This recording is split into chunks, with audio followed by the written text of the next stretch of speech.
Ничә телдә мәхәббәт җырланса да үз телеңдә матурак җырлана. Чит илләргә гашыйк күзләрең дә татар күз яше белән дымлана. Тормыш. Сәхнәләштерелмәгән спектакль. Актерлары король һәм тузлар. Мәхәббәт каласы Париж булса әгәр, димәк сөя белә бары французлар. Сюжет кысаларына сыешмыймын, экспозиция булсын прологта.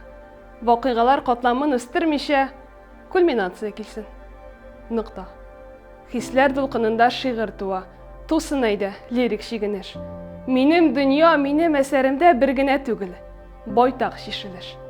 Читлек богаулардан качам, шашам, күмеләмен сөю һәм назга. Мәхәббәт каласы Париж булса әгәр, француженка булам биразга.